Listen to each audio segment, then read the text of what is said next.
1 Tessalonicenses capítulo 1.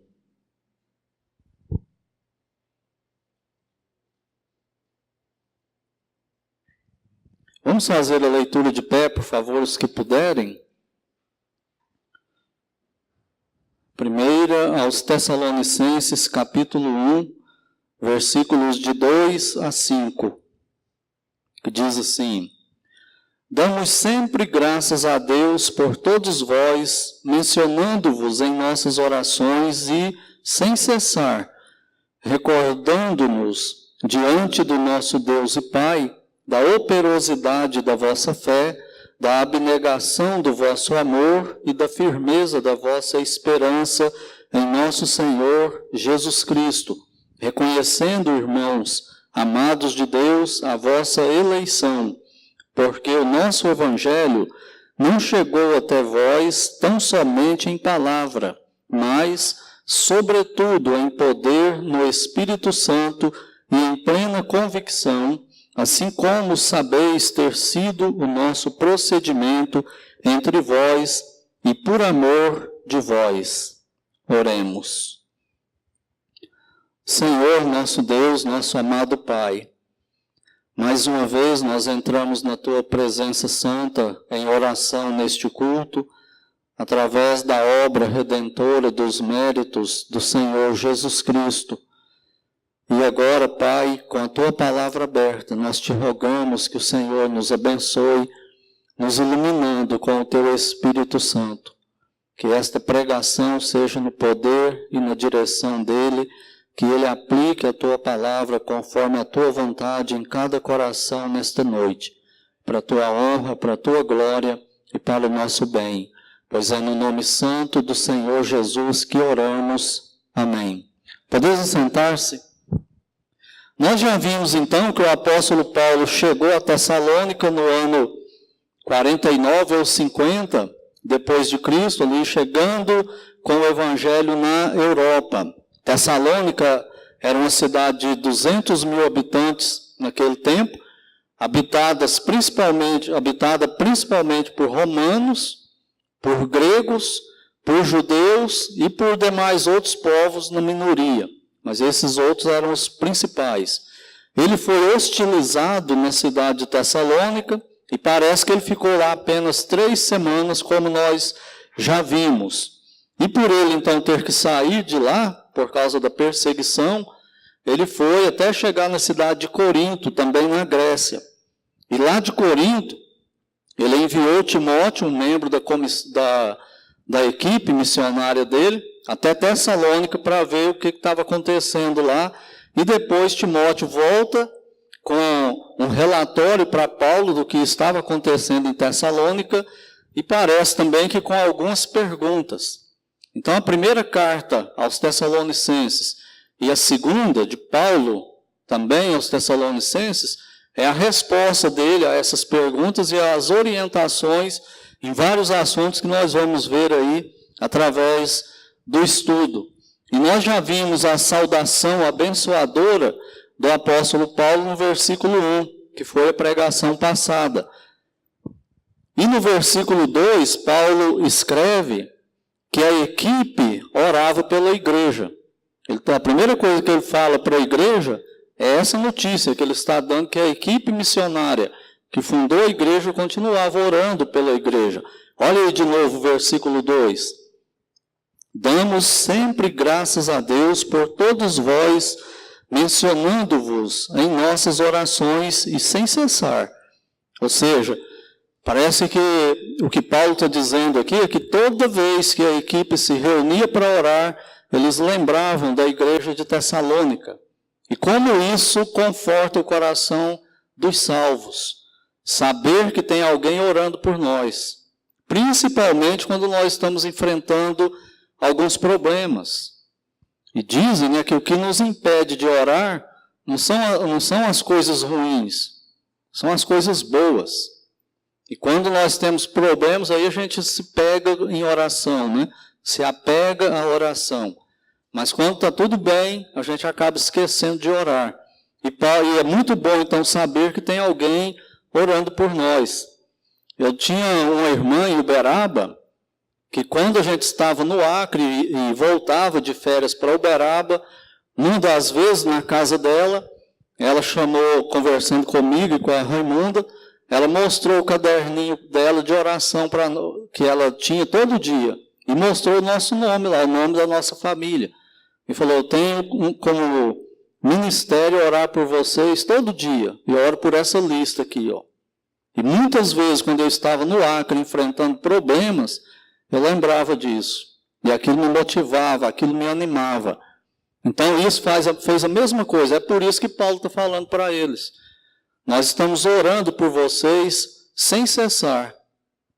Nós não nos esquecemos de vocês. Só que muitas vezes, se a gente não se cuidar, a gente só fala para a pessoa que está orando e não está orando nada, né? Ou então promete, não, eu vou orar por isso. E depois esquece e não ora mais. Quando vê a pessoa de novo, nós estamos orando. E muitas vezes não é verdade. Mas no caso de Paulo era verdade, eles estavam orando pela igreja em Tessalônica e isso confortava a igreja, porque a igreja era perseguida, ela sofria oposição, ela sofria perseguição. E não era um momento bom que a igreja estava passando. E sabendo que a equipe do apóstolo Paulo estava orando por eles, sem dúvida, era uma motivação para eles. E isso deve nos motivar também a orarmos uns pelos outros. Agora, olha no versículo 3, o apóstolo Paulo diz os motivos da gratidão da equipe pela igreja de Tessalônica.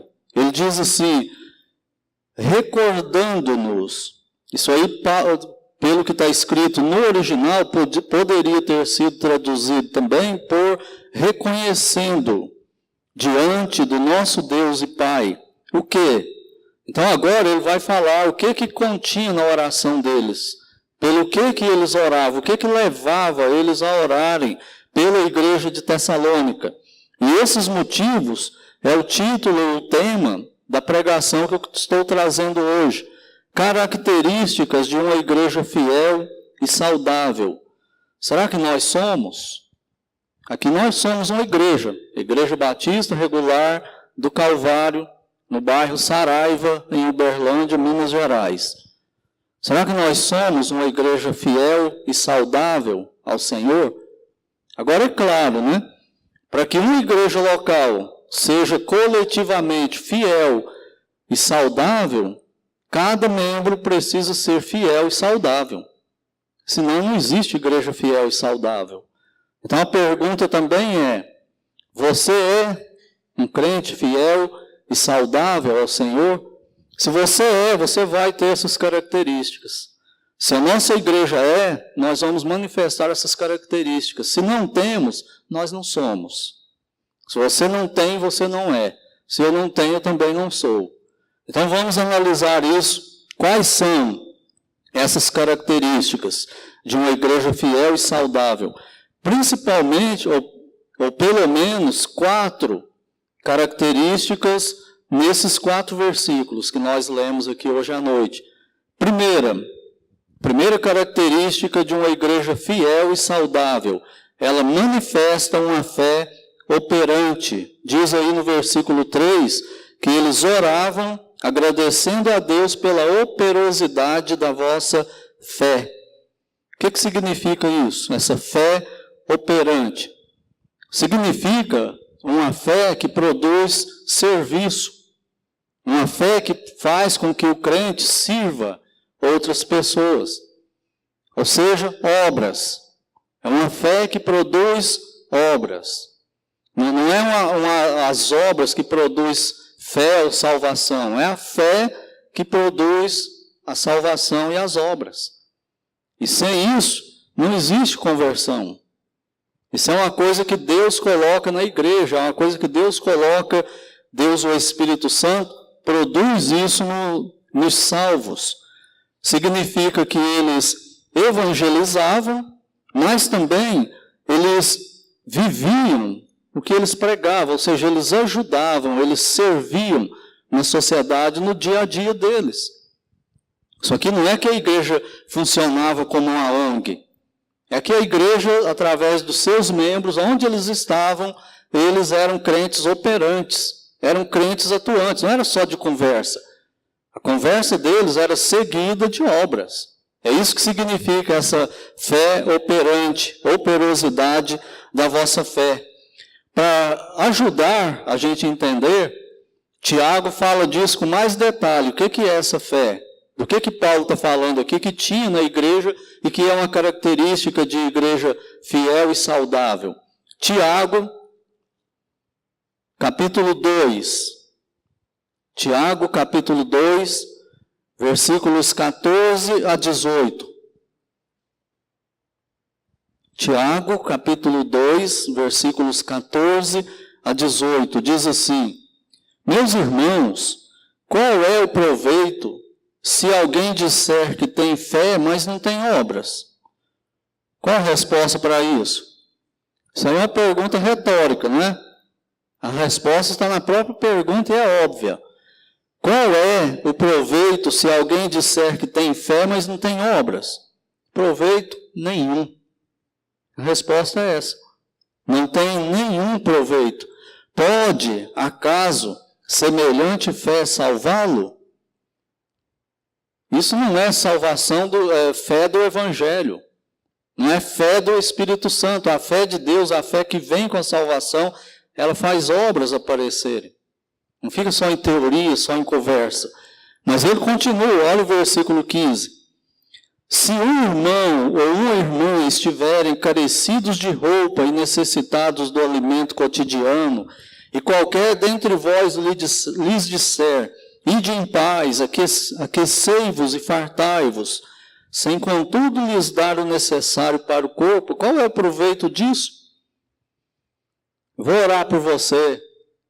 Você está passando dificuldade aí, mas eu estou orando aqui por você e não faz nada para ajudar. Que fé é essa? Que exemplo cristão é esse que está dando? É o que o Tiago está questionando aqui, confrontando. Versículo 17. Assim também a fé, se não tiver obras, por si só está morta. Ou seja, não é salvo coisa nenhuma. É uma fé que não opera nada, não operou salvação e, consequentemente, não opera obras também. Não opera nada, não tem nenhuma evidência de conversão. Versículo 18. Mas alguém dirá, tu tens fé e eu tenho obras. Mostra-me essa tua fé sem as obras. E eu, com as obras, te mostrarei a minha fé. É disso que Paulo está falando para a igreja de Tessalônica. A igreja de Tessalônica não era como o Tiago está colocando, ela era uma igreja operante. Ela era uma igreja que produzia obras. E era uma obra, eram obras, no plural, né, operada e energizada pela fé. É fé mais obras, não por interesses. No meio evangélico hoje é muito comum encontrar pessoas que são muito ativistas. Faz isso, faz aquilo e uma série de atividades evangélicas. Mas a motivação deles não é espiritual. É para ficar rico, é para ser curado, é para ganhar isso ou ganhar aquilo. Tem um interesse pessoal por trás. Então essa fé é uma fé falsa. É uma fé que não vem da salvação. A fé da igreja de Tessalônica era uma fé prática e impactante. Era uma fé que tinha resultado. Ela produzia resultados. Então, primeiro, produzia resultado na vida dos membros, individualmente. Aquilo que eu falei. Como que isso funciona? Cada crente no seu dia a dia. Eu não preciso depender da igreja para dar uma cesta básica para alguém. Ele mesmo, como família, pode pegar essa cesta básica e ir lá e levar para quem está precisando.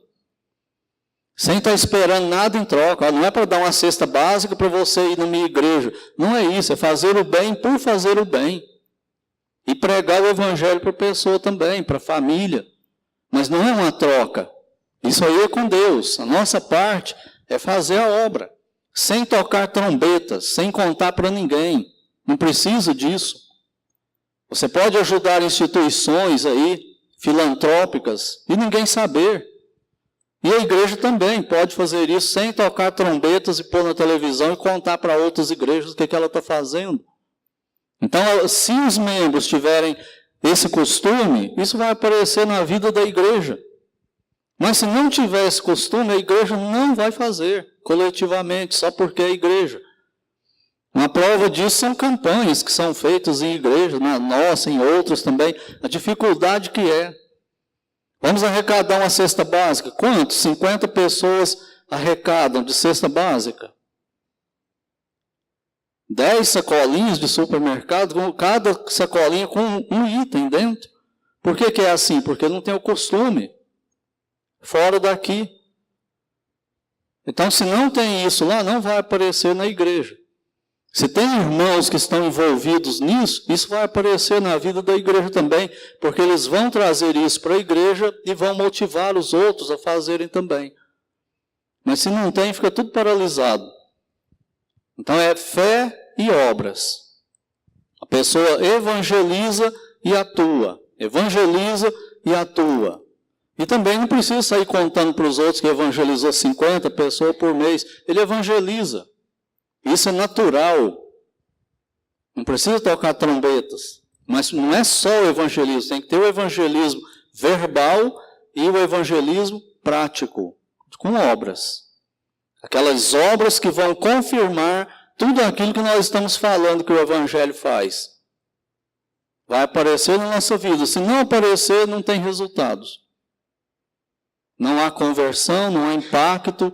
Então a igreja de Tessalônica, os membros dela, eram membros atuantes. No dia a dia deles. Ele não esperava pelo outro. Não ficava cobrando do outro. Cada um simplesmente fazia. Dentro da sua limitação, dentro da sua capacidade. Que tipo de obras eram? E quando a igreja reunia no culto coletivo, como igreja local, ela fazia também. Isso aparecia, porque é natural da igreja. Os membros faziam isso naturalmente.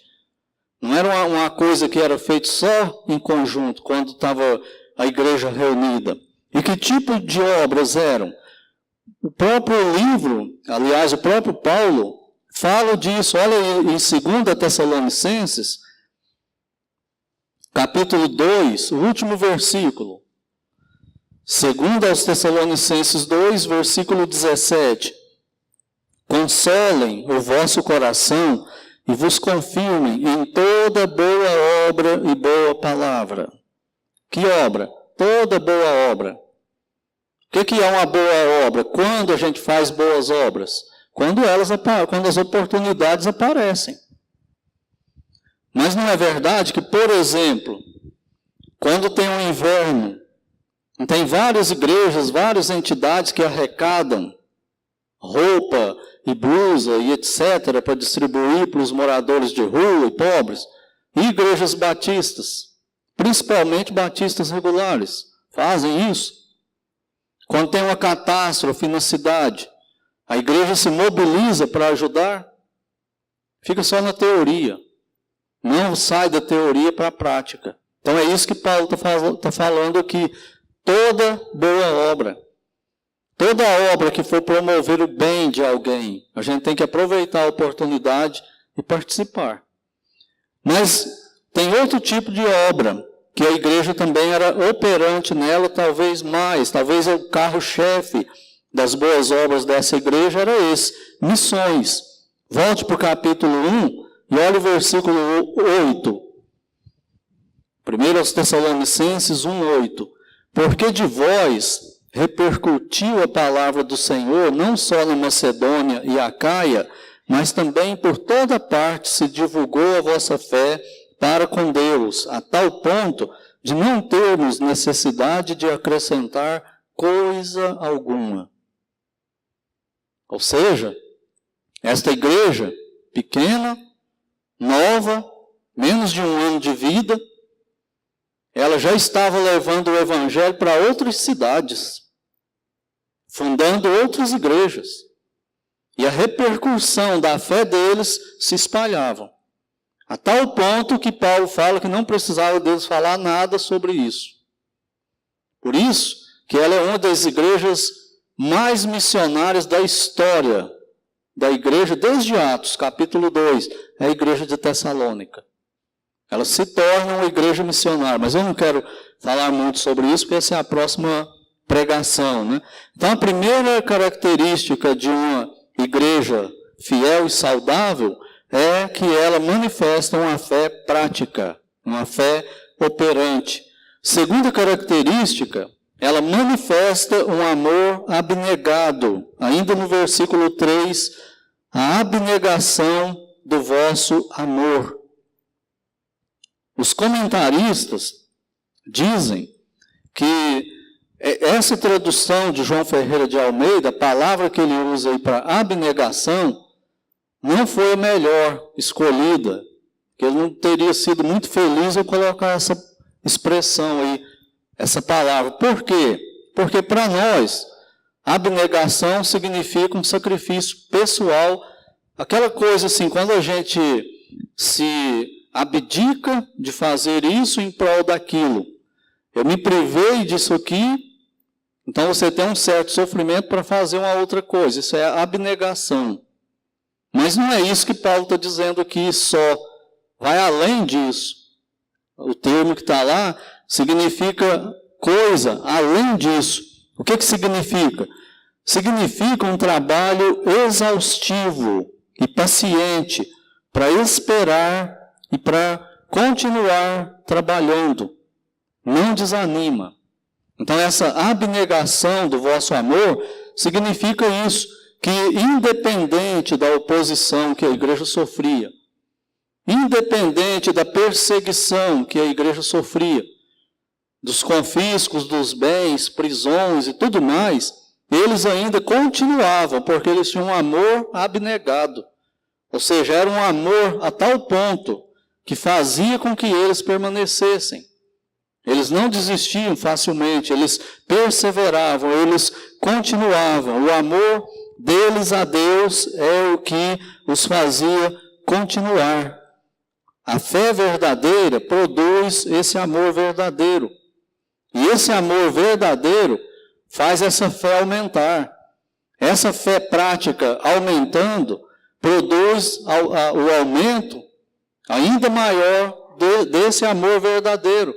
Esse amor verdadeiro aumentado de novo faz com que a fé cresça. Então fica essa dinâmica. A fé produz o amor aumenta a fé. A fé produz mais amor e o amor produz mais fé. E assim vai. Por isso que essa igreja perseverava. É esse amor desinteressado por Deus. Não era por outra coisa, não era por outro interesse, é pela pessoa de Deus. O Senhor Jesus Cristo, que eles conheceram agora. Então eles estavam, de fato, amando o Senhor como Ele deve ser amado. E isso fica provado nesse amor abnegado que eles manifestavam. Mas tem uma terceira característica da igreja fiel e saudável. Ela manifesta firmeza de esperança, ainda no versículo 3. Então ele fala da operosidade da vossa fé, da abnegação do vosso amor e da firmeza da vossa esperança. Essa palavra firmeza que ele usa aí, o significado dela é o seguinte: imagine que você esteja numa mesa com uns papéis em cima da mesa. Aí alguém vem, liga um ventilador, ou o vento natural mesmo começa a soprar, e você vai estar vendo que aqueles papéis vão começar a se espalhar, eles vão voar. O que você faz? Imediatamente, você pega alguma coisa de peso e coloca sobre os papéis. Para quê? Para eles não saírem do lugar, para eles permanecerem onde estão. Então é essa palavra que Paulo está usando aqui. Essa firmeza de esperança que eles tinham. Então existia alguma coisa que estava sobre aquela igreja, sobre aqueles irmãos e irmãs, de tal forma, forçando eles em Cristo e na fé, que eles não saíam dessa fé. Eles estavam mantidos nessa fé. É isso que significa essa firmeza de esperança. Então, isso aí é o que significa o salvo na fé. Agora, a esperança que ele usa aí também, Não é aquela esperança que se tem, uma esperança incerta. Mas é uma certeza de tal forma que a pessoa não tem nenhuma dúvida. É aquela certeza, aquela esperança que produz convicção. Por exemplo, você espera o Senhor Jesus Cristo voltar para arrebatar a igreja e você subir com Ele? Se você espera, isso muda a sua vida. A mulher não veste roupa imoral, indecente, o homem não fala nada que seja pecaminoso. Por quê? Porque ele está esperando, ele está ligado nisso. Isso mantém a fé dele. E se essa fé é verdadeira, vai ter um comportamento verdadeiro também. Não é só teoria. Não é só falar que crê, mas a vida mostra que de verdade não crê. Às vezes passou o dia todo e nem lembrou da volta de Cristo. Então não é esse tipo de esperança. Não é também aquele tipo de esperança assim, o meu time tem chance de ser campeão, mas ele ainda não é campeão. Então ele pode ser, eu tenho esperança que ele vai ser. Agora, quando ele já ganhou um tanto de pontos, e que não tem nenhum outro que pode chegar naquela quantidade de pontos, ele é campeão, não é? Não terminou o campeonato, ele não recebeu o título, mas ele sabe, ele está esperando o quê? O título, a taça. Mas não é uma esperança que vai acontecer ou não. Ele vai receber a taça. Ele já ganhou. Então, esse é o significado da palavra esperança aqui.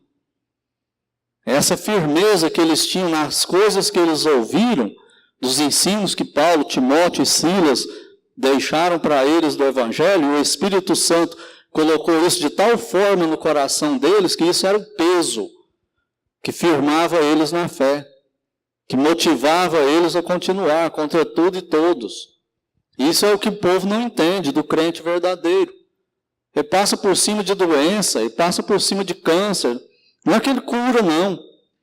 Muitas vezes ele vai morrer com câncer, mas fiel a Deus. Ele vai continuar sofrendo com aquela doença a vida toda como Paulo. Cristo não falou para ele, a minha graça te basta? Ele pediu 3 vezes por cura física. Cristo falou para ele, não vou te curar, porque a minha graça te basta. É quando você está fraco, sofrendo com essas dores, é que você deixa o Espírito Santo dominar você completamente para fazer a obra que eu tenho para você. Então é quando você está fraco, é que você fica forte, cheio do Espírito. Então você vai morrer com essa doença. E ele continuou fiel. A esperança pressionando ele para baixo. Apoiado no Senhor Jesus Cristo. Então é essa esperança que ele fala aqui. É uma coisa que produz uma convicção de um fato ou de uma verdade.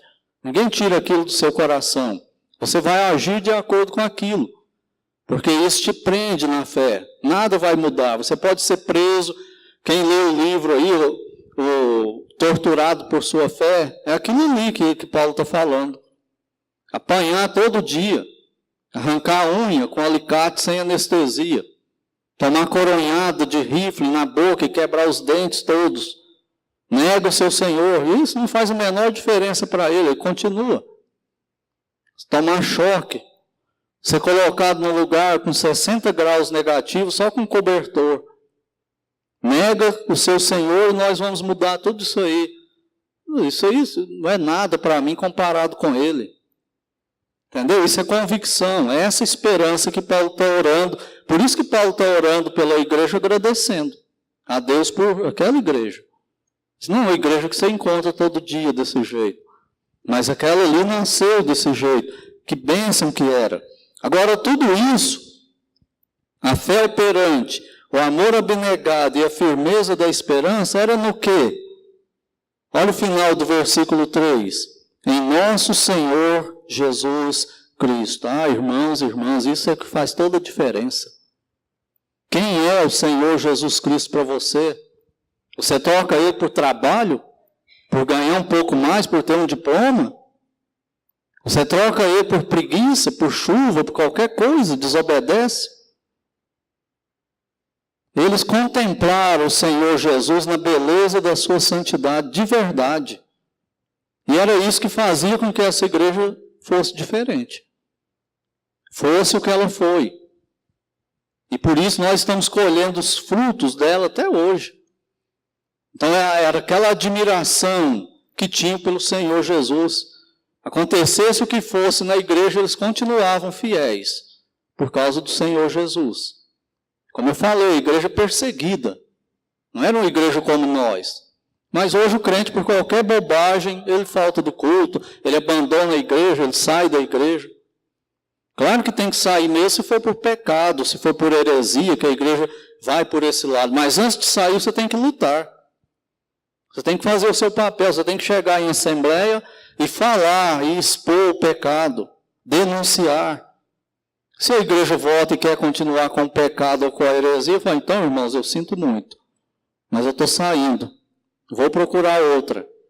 Não é porque ele é melhor do que todo mundo na igreja, é porque a igreja está embrenhando por um caminho que não é bíblico. Deus não vai estar naquela igreja daqui a uns dias. E Ele quer Cristo. Essa igreja vai ficar igual a igreja de Laodiceia, pôs Cristo do lado de fora, e Ele fala que está na porta batendo, querendo comunhão, e a igreja não deixa mais Ele entrar, porque não obedece. Vós sereis meus amigos se fizerdes o que eu vos mando. Fora isso, o crente tem que ficar. Se é problema pessoal, ele tem que pedir perdão e perdoar e restaurar. Se ele sair por causa disso, para outra igreja, ele está carregando o pecado dele, o pecado vai te achar. Deus não fala isso lá em Números? O teu pecado te descobrirá. Não adianta, você não foge de pecado. Você admite, confessa e pede perdão. Deus perdoa e restaura, mas não foge de pecado.